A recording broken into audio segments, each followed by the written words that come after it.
Werewolf romance story, written by Judith. Prologue. The sound of a soul bond breaking shouldn't be so loud.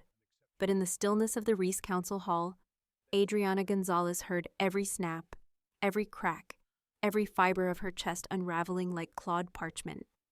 She'd arrived early, carrying the final land deed, the one that would save Elijah's bloodline from ruin. Instead, she stood hidden behind a stone pillar, her breath shallow, watching her mate kneel before Lena Short and her father. Between them gleamed a gold-inlaid mating collar. Adriana's name had been scratched from the bonding scroll in fresh ink. The alliance is sealed, Elijah. 50,000 silver marks to clear your debts. In exchange, you claim my daughter. Someone with actual worth and breeding. Adriana waited for Elijah to refuse, to remember the 3 years she'd spent pulling his family from the edge of disgrace, to fight for her. He placed the collar around Lena's throat without hesitation. "What of Adriana?" he asked, voice flat, dutiful. Lena laughed, sharp as breaking glass. "Give her coin. Common-born women are resilient. She was never meant for our world anyway. Before we continue, thank you for giving this story your time. If you want to see Adriana rise from betrayal to absolute power, subscribe now. Don't let this story slip away." Chapter 1. The Severing Ritual, Common-Born Women. The words didn't just sting, they burned through Adriana's ribs like wolfsbane in an open wound. She'd heard them before, whispered behind jeweled goblets at council feasts, muttered by high-born she-wolves who wore their bloodlines like crowns. But hearing them from Lena, the spoiled daughter who'd never negotiated a treaty, never balanced a ledger, never saved a damn thing in her perfumed life, made Adriana's wolf snarl beneath her skin. She should have shifted right there, should have let her claws tear through the stone floor and made Elijah choke on his cowardice, but she didn't, because common-born women didn't get to rage, they got discarded. Adriana turned, her worn leather boots silent against the cold floor, and slipped toward the side exit. She wouldn't give them the satisfaction of her tears, not here, not ever. She made it 3 steps before she collided with a wall of muscle and fur. Strong hands caught her shoulders, steadying her before she stumbled. The scent hit her first. Winter pine and smoke, leather and something wild, something old. Her wolf, still raw from the severing, perked up for the first time in hours. She looked up. The man towering over her wasn't from the Reese pack. She would have remembered him. Broad-shouldered, battle-scarred, with silver streaking through dark hair that fell just past his jaw. He wore a mercenary's furs, patched and travel-worn, and a sword strapped across his back that looked like it had tasted more blood than moonlight. His eyes, pale gray, like a winter storm, fixed on her with an intensity that made her breath catch. Leaving so soon, Miss Gonzalez?" His voice was low, rough, dangerous. She stiffened. "Who are you?" "Zahir Khan." He glanced past her toward the council chamber door, where Elijah's laughter echoed, then back at her. A slight, knowing smile tugged at his scarred mouth. A sellsword with nothing left to lose. He extended a gloved hand. "And it appears we both have reasons to make the Reese pack regret their choices." Adriana's heart hammered. This stranger knew her name, knew what had just happened. And somehow the rage she'd been swallowing down for the past hour found a crack to escape through. "What do you want?" she whispered. Zahir's smile sharpened. "I have a proposition for you, little wolf." What Adriana didn't know was that Zahir Khan wasn't just some wandering blade for hire. He was the shadow behind every alpha's throne, the whisper that decided which packs rose and which ones burned. He was the Lichen King, the apex predator every wolf feared and no one had seen in a decade. And he'd just chosen her. Adriana made her choice in the time it took for her wolf to growl yes. She clasped Zahir's gloved hand. His grip was iron strong, calloused, real. Not like Elijah's soft politician fingers that had never held a blade or a hard truth. "What's the offer?" she asked, voice steadier than she felt. Zahir leaned closer, his breath warm against her ear. "Marry me tonight, blood ink contract. You get protection from bond sickness and a new name. I get a brilliant strategist who knows how to dismantle a corrupt pack from the inside." Her pulse spiked.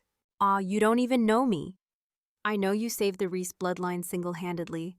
I know you negotiated the Thornhill Treaty when Elijah couldn't tell a concession from a death sentence. I know you're the wolf every alpha fears, but won't acknowledge because you don't have a title." His storm gray eyes held hers. I know enough. Adriana's chest tightened. Bond sickness would hit her soon, the soul-deep agony of a severed mate bond that drove wolves mad, sometimes feral. Without a new bond or powerful magic, she'd be writhing on the forest floor within days, easy prey for rogues or worse. And what do you get out of this, she asked. Really? Zahir straightened, his expression unreadable. Revenge on those who think bloodlines matter more than skill, and a queen who's already earned her crown. Queen. At the word slithered through her like molten silver. I'm no queen, Adriana said, but her voice wavered. Not yet. Zahir released her hand and stepped back. Meet me at the Crossroads Inn before moonrise. Bring nothing but yourself. If you don't come, I'll understand, but if you do... He let the sentence hang, heavy with promise and threat. Then he turned and disappeared into the shadows like smoke. The lunar ascension ball was already underway when Adriana arrived alone. She'd gone back to the small cottage she'd shared with Elijah, the one she'd scrubbed and furnished and filled with warmth while he climbed the political ladder using her spine as a step-stool. She'd changed into the ivory gown she'd commissioned months ago for tonight, the night Elijah was supposed to announce their official mating before the council. And instead she walked into the grand hall alone, head high, her heart a jagged stone in her chest. The ballroom blazed with 1,000 candles mounted on iron chandeliers. Masked wolves in silks and velvets swirled across the marble floor, their laughter and wine-soaked conversations echoing off vaulted ceilings. The air reeked of expensive mead, roasted venison, and the cloying perfume of wolves who'd never known hunger. Adriana's entrance went unnoticed at first. She was common-born after all, practically invisible. Then the whispers started. Isn't that Elijah's former? I heard he traded her for the short fortune. Poor thing, she actually thought a wolf like her could keep an alpha.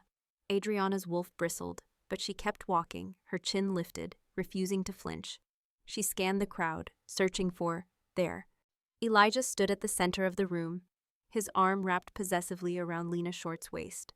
She wore the gold collar like a trophy, and Elijah wore the smug grin of a man who'd just sold his soul and called it strategy.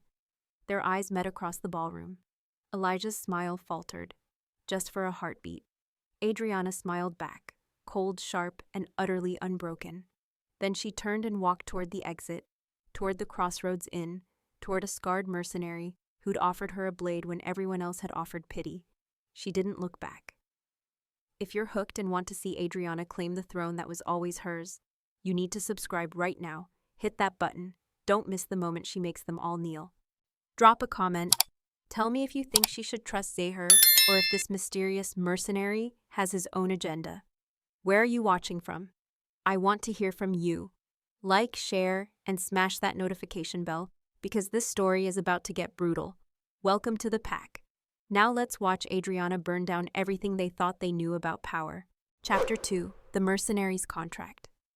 The Crossroads Inn squatted at the edge of the Reese territory, like a wounded animal, all rotting timber and smoke-stained windows. Adriana pushed through the heavy oak door, and the stench of stale ale and unwashed bodies hit her like a fist. Wolves looked up from their drinks, eyes gleaming in the firelight, assessing her worth in the span of a breath. A lone she-wolf in a ball gown. Easy prey. She spotted Zahir in the corner, half hidden in shadow, a tankard untouched before him. He'd been waiting. You came, he said, rising. There was something in his voice. Not surprise, but satisfaction, like he'd known she would all along. I don't have much choice. Adriana's throat burned. The bond sickness was already starting, a dull ache spreading through her chest like poison. Now, how long before the pain becomes unbearable? 2 days, maybe 3 if you're strong. Zahir gestured to the empty chair across from him. Sit. She did, her legs shaking more than she wanted to admit. Up close, the scars on his face told stories. One carved through his eyebrow, another along his jaw. A man who'd survived things that should have killed him. He pulled a rolled parchment from inside his fur cloak and spread it on the table between them. The paper was odd, darker than regular vellum, with a faint shimmer like oil on water. Blood ink contract, Zahir said, ancient lichen binding, unbreakable by mortal law or magic. Adriana leaned forward, scanning the elegant script. Her hands trembled as she read. In exchange for protection from bond sickness and the name of Khan, Adriana Gonzalez agrees to serve as strategic counsel to Zahir Khan for a period of no less than 1 year. The marriage will remain unconsummated unless both parties consent. Termination of contract requires mutual agreement or death. "This isn't a real marriage," she whispered. "It's real enough to save your life." Zahir drew a silver dagger from his belt, the blade etched with symbols she didn't recognize. "And real enough to give you a weapon." "What weapon?" "My name, my resources, my protection." He met her eyes. "And the freedom to destroy everyone who thought you were disposable." The ache in Adriana's chest flared hot and vicious. She thought of Elijah's flat voice. What of Adriana? She thought of Lena's laugh. Common-born women are resilient. "Where do I sign?" she asked. Zahir's mouth curved into something that wasn't quite a smile. He pressed the blade to his palm, and dark blood welled up, glistening. He let 3 drops fall onto the parchment. The ink hissed and writhed like it was alive. Then he handed her the dagger. Adriana didn't hesitate. She sliced her palm, welcoming the sting, and let her blood mix with his on the parchment. The moment the drops touched, the contract flared with silver light. The words rearranged themselves, burning into the paper, into her skin, into something deeper than bone. She gasped. It felt like lightning racing through her veins, searing away the bond sickness, replacing Elijah's mark with something ancient and wild and utterly foreign.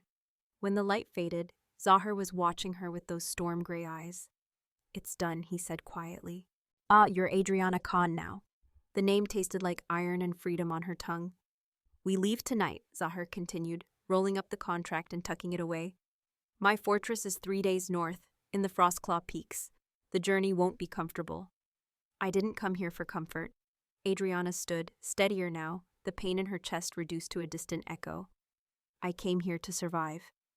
"Good." Zahir rose, towering over her. "Because where we're going, survival is the bare minimum." They rode through the night on horses that moved too quietly for their size, their hoofs barely disturbing the frost-covered ground. Adriana had changed into traveling leathers Zahir provided, sturdy, well-made, expensive despite their plain appearance. Everything about this man was a contradiction.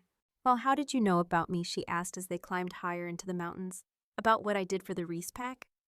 "I make it my business to know who holds real power," Zahir said, his breath misting in the cold air. "And you, little wolf, have been moving pieces on a board that high-born idiots don't even know exists." The compliment settled warm in her chest, unfamiliar and dangerous. By the second day, the landscape had turned brutal, jagged peaks, narrow passes, winds that screamed like dying things. But the road was clear, maintained, as if someone regularly traveled this route. On the 3rd morning, Adriana saw it. The fortress rose from the mountainside like it had been carved from the bones of the earth itself. Massive stone walls, watchtowers that pierced the clouds, as in guards, dozens of them, stationed at intervals that spoke of military precision. "This is your home?" Adriana's voice cracked with disbelief. "One of them," Zahir said casually. As they approached the gates, the guards snapped to attention with a synchronization that made Adriana's strategist mind scream, "Trained soldiers." These weren't mercenaries. Mercenaries slouched, gambled, fought amongst themselves. These men moved like a king's army. The massive iron gate swung open, and Zahir led her into a courtyard bustling with activity. Wolves sparred in the training yard with weapons that gleamed too fine, too expensive. Banners hung from the walls, silver wolf heads on black fields, the mark of... Adriana's blood went cold. "Zahir," she said slowly, "what exactly are you?" He dismounted, then offered her his hand. And when she took it, he pulled her close, his voice dropping to a whisper only she could hear. "Someone who needed to know if your mind was as sharp as they say. Someone who needed to see if you'd break or burn." His grip tightened. "Welcome home, wife. Let me show you what real power looks like." Chapter 3. The Shadow Strategist. The fortress was a labyrinth of contradictions. Adriana wandered its halls with growing unease. Her new boots, soft leather, perfectly fitted, clicking against stone floors, polished smooth by centuries of use. Zahir had given her a suite of rooms in the East Wing, chambers fit for nobility, with tapestries depicting ancient battles and a bed large enough to drown in. But he hadn't touched her, hadn't even tried. He'd simply said rest and disappeared into the depths of his fortress like smoke. She didn't rest. She explored. The first oddity she noticed was the library.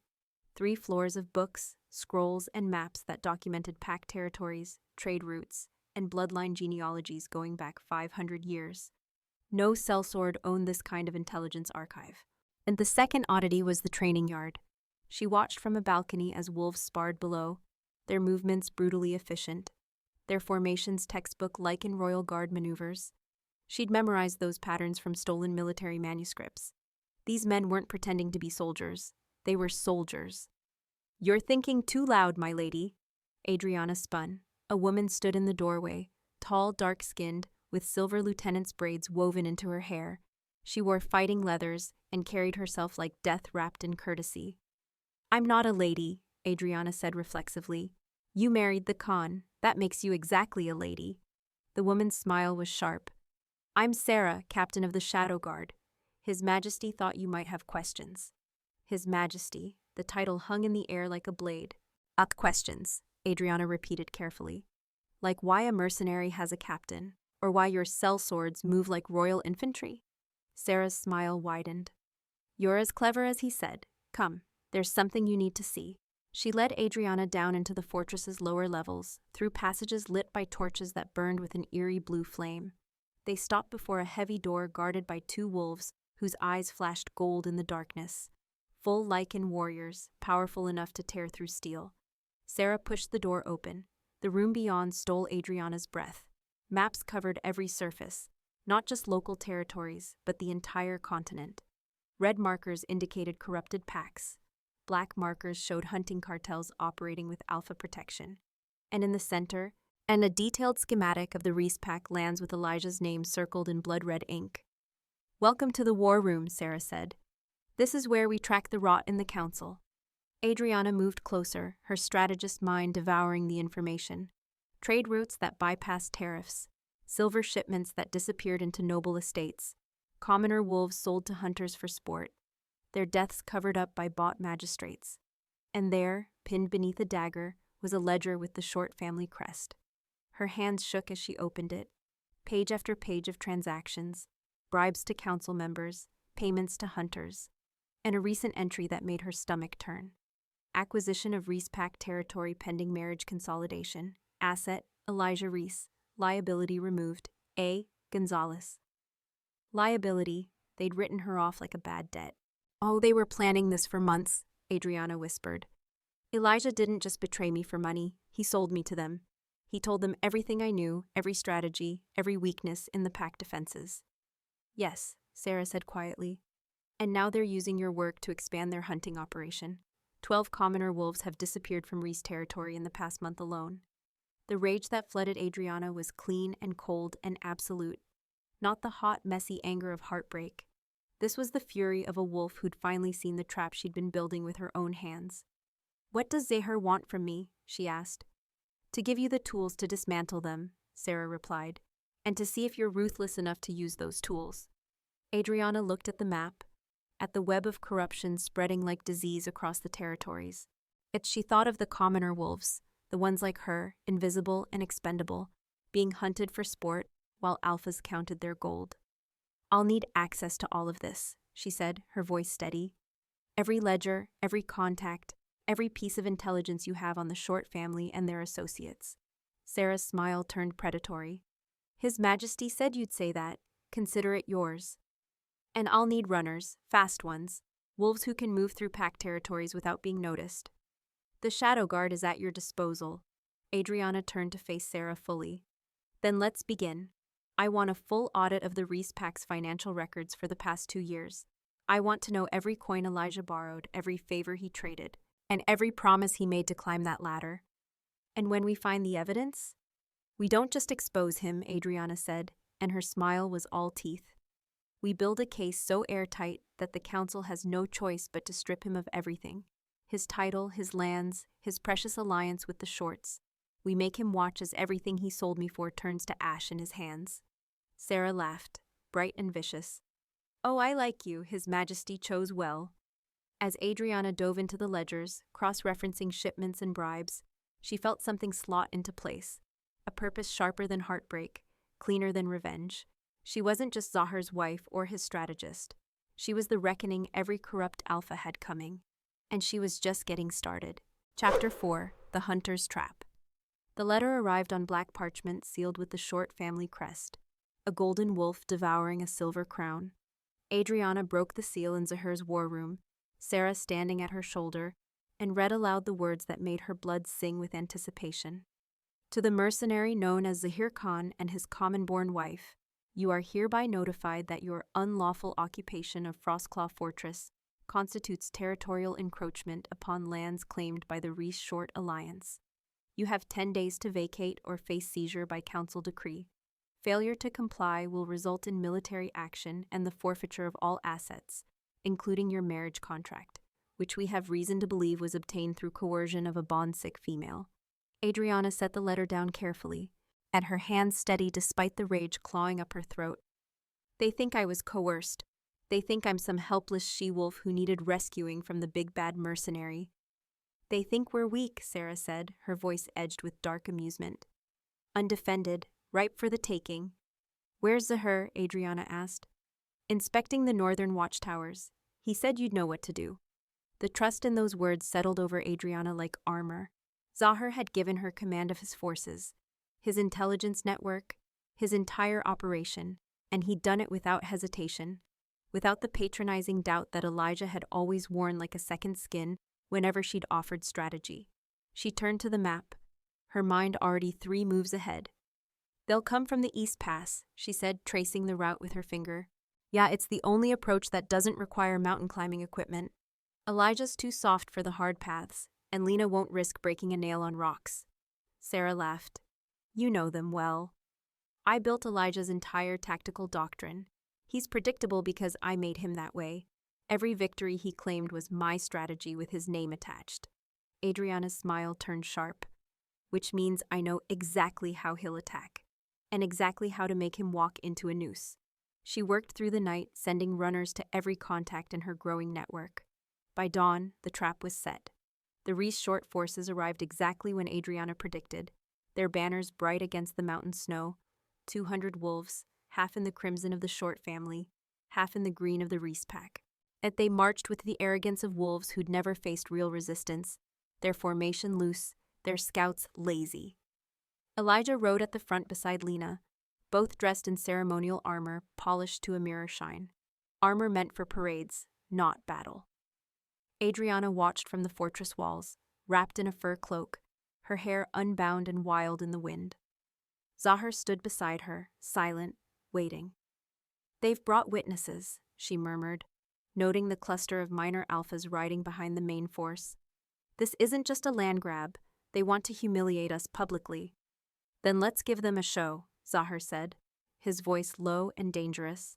Elijah's voice carried across the snow, amplified by some minor magic. Zahir Khan, you have stolen land that belongs to the council and coerced a vulnerable she-wolf into an illegal bond.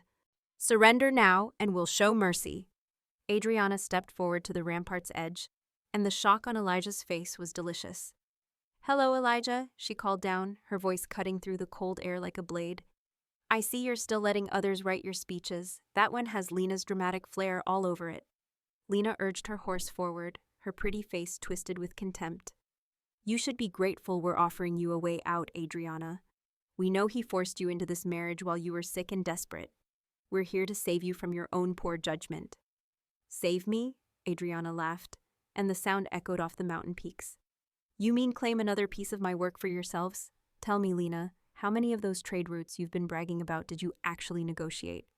Or did Elijah simply dust off my old proposals and slap your name on them?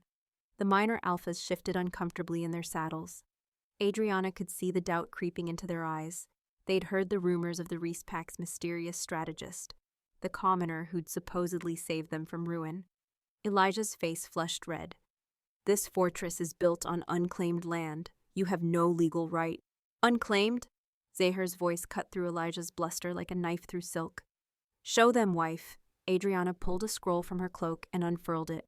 The original land grant for Frostclaw Fortress, signed by the previous Lycan King and witnessed by the High Council. The document was 300 years old, preserved by magic, undeniable. This fortress has been Khan family territory since before your great-grandfather was born, Adriana said sweetly. which means you've just led an armed force onto sovereign land without permission. That's an act of war, Elijah, against a titled family, in front of witnesses. The color drained from Elijah's face. But wait, Adriana continued, pulling out a second document. It gets better. This is a copy of the ledger Lena's father kept detailing illegal trade with hunter cartels. 12 commoner wolves sold from Reese territory in exchange for silver and council votes. Your signature is on half these transactions, Elijah, right next to Alpha Shorts. Pandemonium erupted among the witnesses. The minor alphas were already backing their horses away, distancing themselves from what was rapidly becoming a scandal that could destroy them all by association. That's a forgery, Lena shrieked, but her voice cracked with panic. Is it? Sarah emerged from the fortress gates on horseback, followed by 20 Shadow Guard warriors in full combat formation. She carried a lockbox that Adriana recognized. The original ledgers, retrieved by runners who'd infiltrated the Short estate 3 days ago. Because we have the originals, along with testimony from 3 hunters willing to confess in exchange for clemency, and receipts, so many receipts. Elijah's hand dropped to his sword, but Zahir's soft laugh stopped him cold. Draw that blade and my Shadow Guard will cut you down where you sit, Zahir said, his tone almost bored. Or you can retreat, take your treasonous bride-to-be, and pray that the High Council shows more mercy than I'm inclined to. For a long moment, Elijah stared up at Adriana, and she saw it. The exact instant he realized he'd lost. Not just this battle, but everything. His political future, his alliance, his reputation, all because he'd underestimated the woman who'd built his empire. This isn't over, he snarled. Oh, darling, Adriana said, her smile radiant and cold.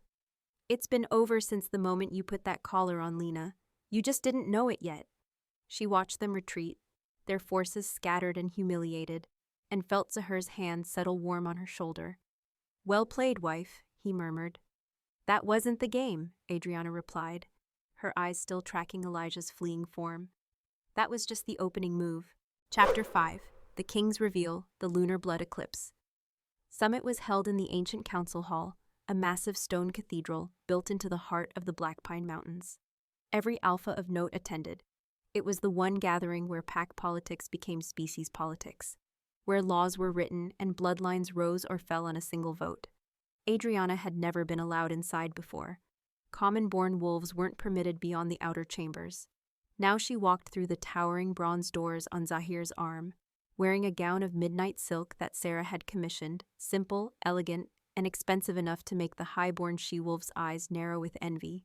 Her hair was braided with silver thread, and at her throat gleamed a pendant bearing the Khan family crest.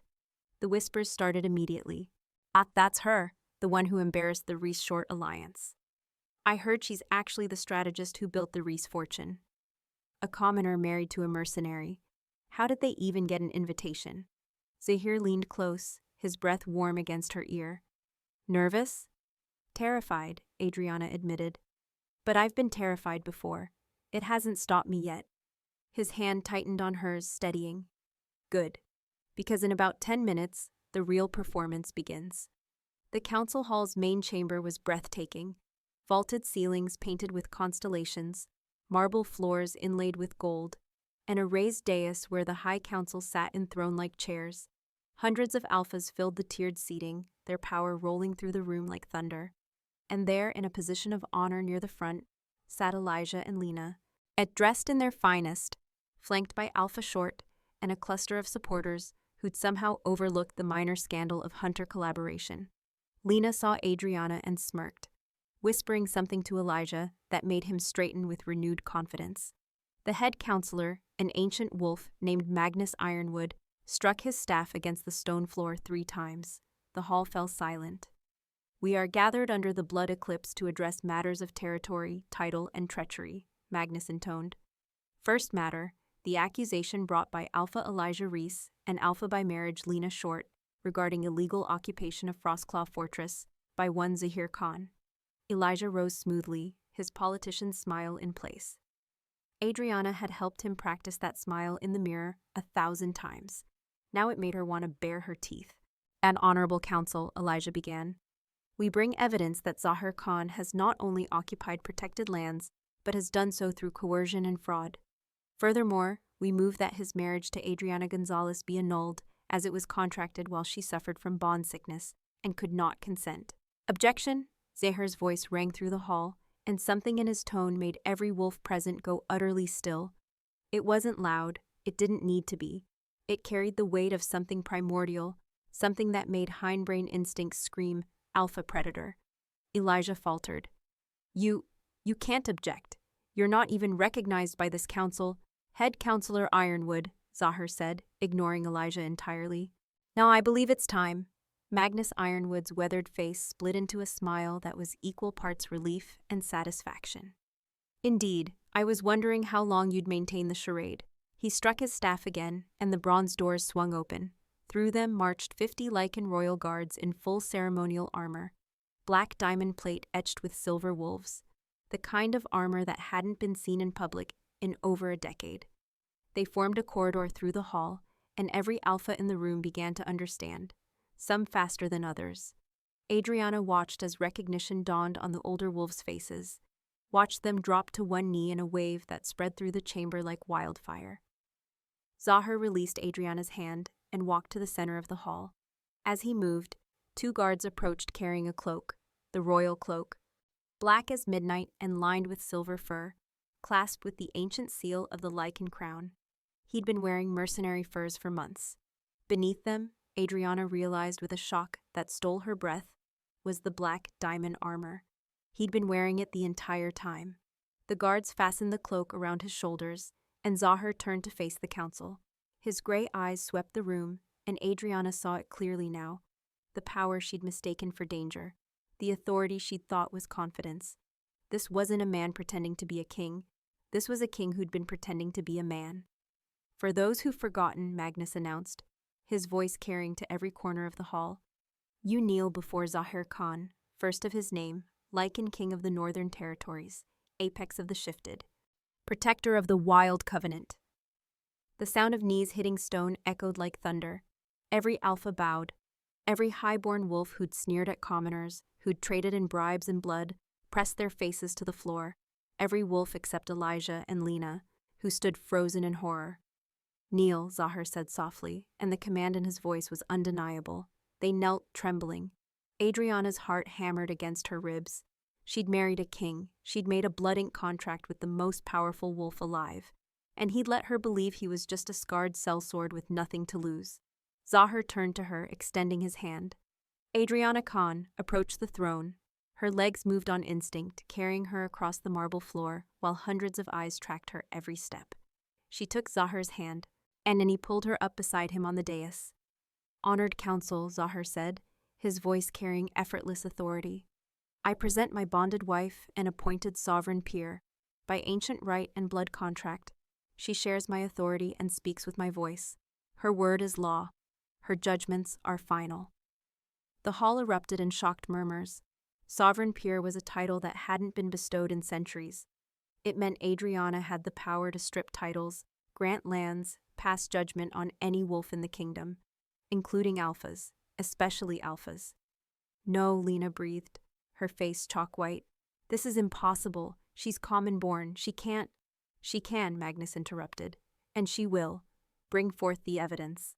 Sarah strode forward, carrying the lockbox of ledgers. She placed it before the council and opened it, revealing page after page of damning transactions. The charges, Zaher said, his eyes fixed on Elijah, are trafficking of pack members to hunter cartels, embezzlement of council funds, and conspiracy to commit fraud. How do you plead, Alpha Reese? Elijah's mouth opened and closed soundlessly. Adriana stepped forward, her voice steady and cold. Let the record show that Elijah Reese built his entire political career on strategies provided by me, a commoner he later discarded for profit. Let it show that he knowingly participated in the sale of 12 wolves, wolves who trusted him to protect them, for silver and political favor. She pulled one final document from her sleeve, Elijah's own signed confession, obtained by a runner who'd posed as a corrupt magistrate, offering to help cover up the scandal. And let it show, Adriana continued, that he was arrogant enough to confess in writing. The silence in the hall was absolute. Adriana, Elijah whispered, and for the first time she heard genuine fear in his voice. Please, I made a mistake. I loved you. You loved what I could do for you, Adriana cut him off. And now you'll learn what happens when you mistake a strategist's patience for weakness. She turned to the council. I invoke sovereign right of judgment. I strip Elijah Reese of his alpha title and all lands, holdings, and privileges associated with said title. He will serve a term of no less than 5 years working among the commoner wolves he once sold, learning the value of the lives he traded for gold. No, Elijah lunged forward, but the royal guard restrained him instantly. You can't do this. I'm an alpha, I have rights. You were an alpha, Zahir corrected. Now you're just a wolf who forgot that power is earned, not purchased. Adriana met Elijah's eyes one last time. And Elijah, thank you for showing me exactly what I'm capable of when I stop building thrones for lesser wolves and claim my own. The council struck their staffs in unison, the sound of judgment rendered and sealed. As the guards dragged Elijah and Lena from the hall, Adriana felt Zahir's hand settle warm and steady on her shoulder. Well done, my queen, he murmured. And this time she didn't argue with the title, because standing in that hall, watching justice carved from betrayal, Adriana Gonzalez, now Adriana Khan, sovereign peer and strategic mind behind a king, finally understood what she'd always been worth, everything. Chapter 6. The Lesson of the Moon. 3 months after the Blood Eclipse Summit, Adriana stood in the commoner quarter of the borderlands, the place where wolves without titles, without bloodlines, without hope, scraped out lives that the highborn never saw. The air smelled of wood smoke and honest sweat, of bread baking in communal ovens, and children laughing despite having so little. She'd grown up in a place like this, before Elijah had plucked her from obscurity and made her believe his success was hers. Now she returned as something different, something more. Elijah knelt in the mud before her, his fine hands blistered and bleeding from a day's work hauling water from the well. His clothes were rough homespun, his face gaunt from meals that didn't come in silver-laden feasts. The gold had been stripped from his fingers, at the pride from his spine. He looked up at her with eyes that held something Adriana had never seen before. Understanding, finally. The well needs reinforcement, she said, her voice calm and businesslike. Old Marta says it's been leaking into the southern fields. You'll help the builders tomorrow, 6 hours before sunrise. Yes, sovereign peer. The title scraped out of Elijah's throat like broken glass. Adriana crouched down to his level, close enough to see the stubble on his jaw, the dirt under his nails, the absolute exhaustion that came from labor that meant something beyond political climbing. Do you know her name, Old Marta? Elijah blinked, confused. The elder wolf? She has a name, she has a story. She had 3 children who were taken by the Short family's hunters while you were signing contracts and drinking wine. Adriana's voice didn't rise, but each word landed like a physical blow. You will learn every name in this settlement, Elijah. Every story, every loss that you enabled with your greed. His face crumpled, and for a moment she thought he might cry. Part of her, the part that had loved him once, that had believed in their bond, wanted to comfort him, but that part had died in the council hall, watching him sign her away. I'm sorry, Elijah whispered. Adriana, I'm so sorry. I see it now. What I did. What I became. I know you are. She stood, brushing mud from her riding leathers. That's why this sentence will work, but because you're finally capable of learning what you should have known all along, that a wolf's worth has nothing to do with their bloodline and everything to do with what they choose to build with their hands and heart.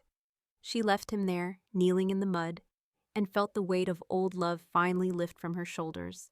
Not with bitterness, not with triumph, just with the quiet certainty that she'd outgrown the small world he'd tried to keep her in.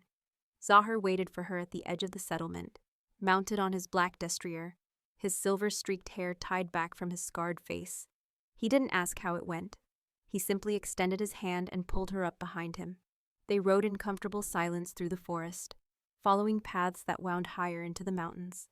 The sun was setting, painting the sky in shades of amber and blood red, and Adriana rested her cheek against Zahir's back, feeling the steady rhythm of his breathing. Do you regret it? She asked finally. Choosing me, a common-born wolf with too much pride and not enough sense to stay down when the world knocked her over. She felt his laugh rumble through his chest. Regret choosing the woman who brought the council to its knees with nothing but her mind and a ledger, Never. You could have had any high-born she-wolf, someone raised for this, someone who knew how to be a queen.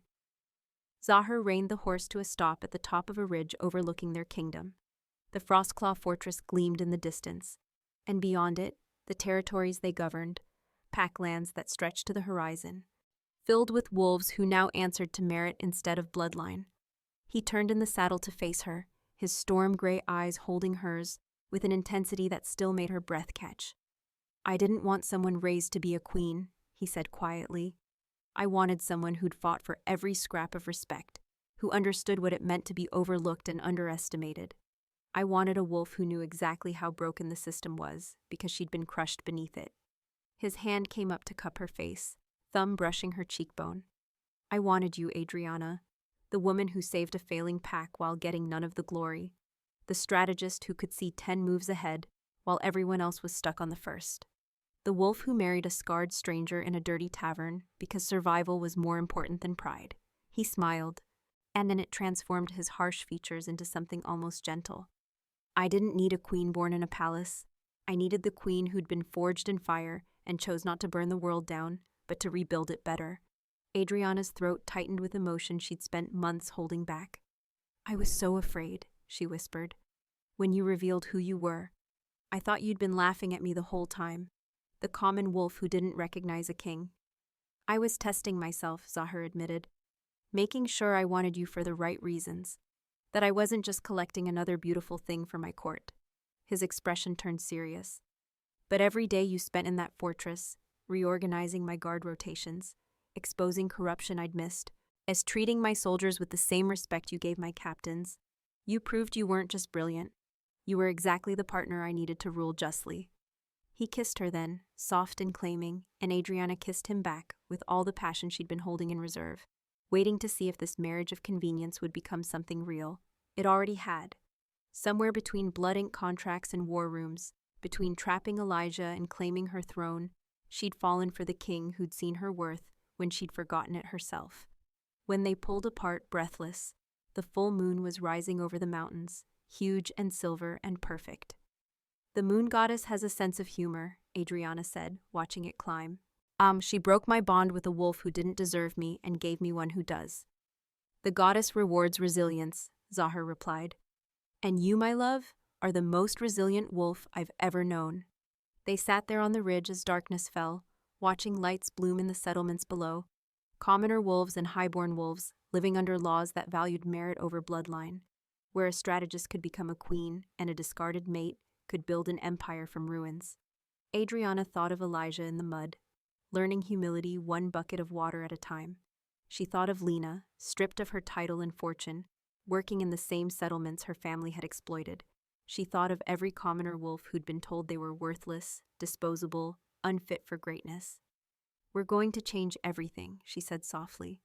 We already have," Zahar replied. "But yes, we'll keep changing it, together." And as the moon reached its zenith, bathing the kingdom in silver light, Adriana Khan, commoner, strategist, survivor, queen, finally understood the lesson the moon goddess had been teaching her all along. True power isn't born in the blood. It's forged in the fire of resilience, tempered by rejection, and claimed by those brave enough to believe they deserve it. She'd been royal all along. She just needed a king wise enough to see it, and the courage to crown herself when no one else would. If this story moved you, if Adriana's journey from discarded mate to sovereign queen made you believe in your own power, then don't just sit there. Subscribe right now. Hit that button like your own crown depends on it, because maybe it does. And we tell stories here about people who refuse to stay broken, who turn their pain into power, who prove that your worth was never up for debate. Drop a comment. Tell me about a time someone underestimated you and you proved them wrong. Tell me where you're watching from, what this story meant to you, who you'd strip of their title if you had the power. Like this video, share it with someone who needs to remember their royalty in disguise, and smash that notification bell because we're just getting started. The lesson is simple. You are the map. You know the way. Never let anyone convince you to be the passenger in your own story. Welcome to the kingdom. Now go claim your throne.